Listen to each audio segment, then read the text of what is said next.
Bien, vamos a hablar de la lista larga. Cuando he tenido la oportunidad de ver a alumnos trabajar procesos de naming, de alguna manera lo que da más miedo es cómo voy a hacer una lista larga de 100 nombres, ¿no?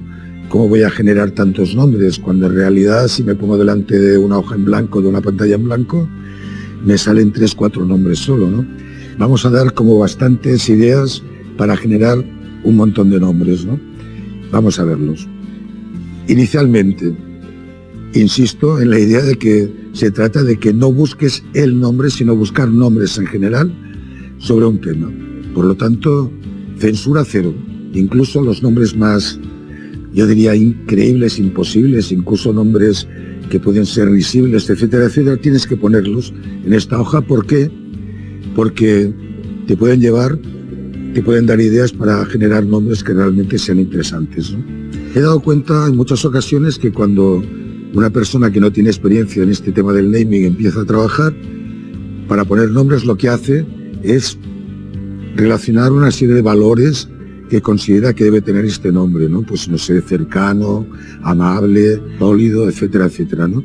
Bien, esta es una manera de evitar poner nombres ya dentro de la hoja, pero nos dan una primera pista para poder empezar a generar nombres, ¿no? Por ejemplo, generas valores, solo valores, ¿no? Pones valores que debe tener el naming, ¿no? Coges estos valores y buscas su etimología. Estas palabras, ¿no? Por ejemplo, la palabra cercano, o la palabra amable, la palabra sólido.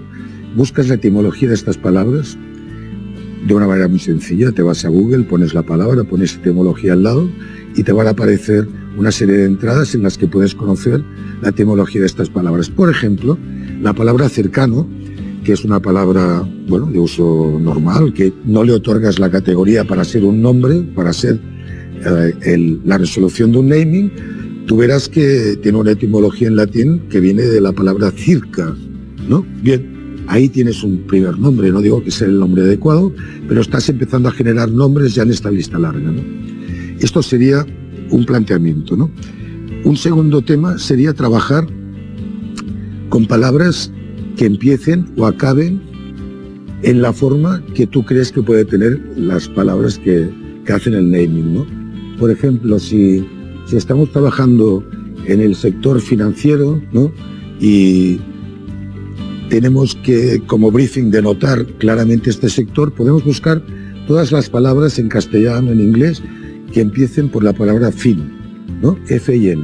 Entonces, ¿cuál es el resultado? Esto lo buscamos en Google, nos aparecen listas larguísimas de palabras que empiezan por fin y de ahí seleccionamos las palabras más adecuadas que nos parecen que fonéticamente, a nivel del concepto que proyectan, son las más adecuadas, ¿no? Y luego, algo que en cierta medida creo que es un poco como una herramienta propia, aunque estoy feliz de compartirla y espero que todo el mundo la pueda utilizar, lo que me refería a cazar nombres, ¿no? Que esta es la máxima productividad en el tema de generar una lista larga, ¿no? ¿Cómo se cazan nombres? Se cazan escaneando publicaciones, ¿no? Yo voy a mostraros ahora voy a haceros una pequeña demo y creo que os voy a dar la información suficiente para que lo podáis hacer. Bien, a cazar nombres.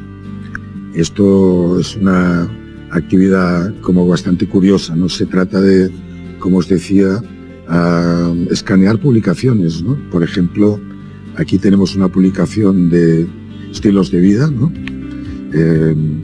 Es el wallpaper, puede ser cualquiera. Y no se trata de leerse la publicación de cabo a rabo, sino de buscar palabras, ideas que nos puedan complementar, digamos, el naming que estamos haciendo, ¿no? Digamos, de una manera absolutamente libre, nos damos cuenta de que en la publicación aparecen una serie de términos, más allá de los anuncios, donde también pueden aparecer palabras, aparecen una serie de conceptos que pueden ayudarnos a desarrollar el propio naming, ¿no? Por ejemplo, tenemos la palabra aquí eclectic, ¿no? Que aparece en el índice de la publicación. Aquí la vemos, ¿no? Eclectic, pues es una palabra que, por ejemplo, para un naming relacionado con actividades que que comporten esta distancia del respecto al servicio o el producto. Puede ser una palabra muy interesante, o portfolio, o, por ejemplo, palabras, se trata de ir buscando palabras que puedan funcionar a nivel de, digamos, generar nombres y nombres y nombres en esta lista larga. Yo la utilizo una vez hecho, digamos, un vaciado de lo que tengo en la cabeza en relación al naming, he buscado etimologías, he trabajado con palabras que empiezan o acaben por, y luego aquí me da ideas para poder generar más nombres, ¿no? Ahí en pantalla tenemos una lista larga de un naming realizado para un fondo de inversión, y os voy a comentar algunos de los nombres que tenemos en esta primera pantalla. Esta es una lista larga, muy larga, realmente, aunque el tema no era, digamos, un tema especialmente apasionante, pero se trataba de una empresa dedicada a fondos de inversión que venía de una family office, de una estructura familiar que generaba este fondo de inversión, y tenía como característica importante, digamos, que se dirigía a gente bastante cercana en el entorno de los empresarios que la promovían, ¿no? Aquí vemos cosas, en esta primera pantalla vemos el nombre Tomorrow o Morgan, que nos habla de mañana, ¿no? Y Tomorrow y Morgan para mí era un concepto muy claro relacionado con un fondo de inversión.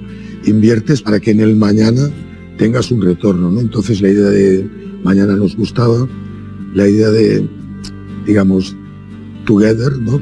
Que haces algo con alguien, ¿no? De estar juntos, ¿no? La idea de, veis en la segunda columna la palabra jaca, y la palabra jaca, muchos no sabéis lo que es, yo tampoco lo sabía hasta que lo descubrí, y es el ritual que hace el equipo de rugby de los All Blacks de Nueva Zelanda justo antes de empezar el partido, ¿no? El haka. Entonces el haka es esta idea de fuerza, de unión, etcétera, etcétera, ¿no? Luego tenemos, bueno, nombres como, por ejemplo, el Fontana, ¿no? De fondo, de fuente, moneta, de dinero, etcétera, etcétera, ¿no? Por ejemplo, en la quinta columna tenemos una palabra muy interesante que es sagaz, ¿no?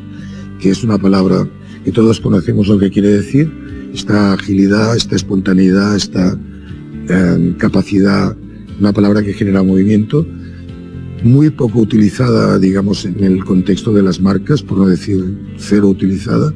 Me ha habido una palabra más muy atractiva, ¿no? Vemos más nombres, ¿no? Nombres como Sherpa, por ejemplo, que son nombres cuya metáfora es alguien que te lleva a algún lugar, ¿no? Cosa que te lleva de la mano, ¿no? Y en un fondo de inversión esto es importante. Expresiones como the day after, ¿no? El día después, ¿no? Porque tú inviertes en un fondo para tener un retorno y el día después te habla de mañana, ¿no? Te habla de este tipo de nombres, ¿no? Vemos más nombres, más nombres. Esto es para mí una lista larga convencional, ¿no? Que nos puede permitir, digamos, ahí pueden haber unos 120, 130 nombres, ¿no? Nos pueden permitir con gran facilidad luego meternos ahí dentro y ver cuáles son los nombres más adecuados para poder trabajar, digamos, ya sobre una base extensa.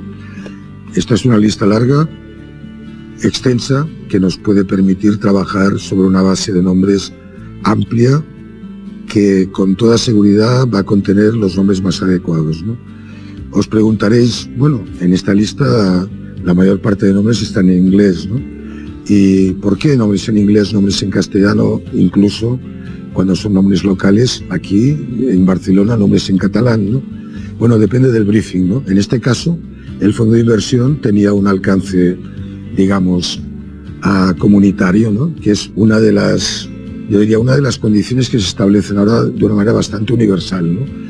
En general, los briefings nos hablan siempre de nombres que puedan ser leídos y entendidos por personas que pertenecen a la Comunidad Europea, ¿no? Entonces trabajamos o con nombres de origen latín, digamos, que son aceptados y que tienen una raíz que tiene cierta relación de nota o con nota la actividad o el servicio que nos interesa, o trabajamos con lo que llamamos el inglés universal, que son estos 800 nombres que cualquier persona que sepa poco de inglés va a poder entender, ¿no? De ahí el tema de trabajar este nombre para un caso de un fondo de inversión en inglés, ¿no?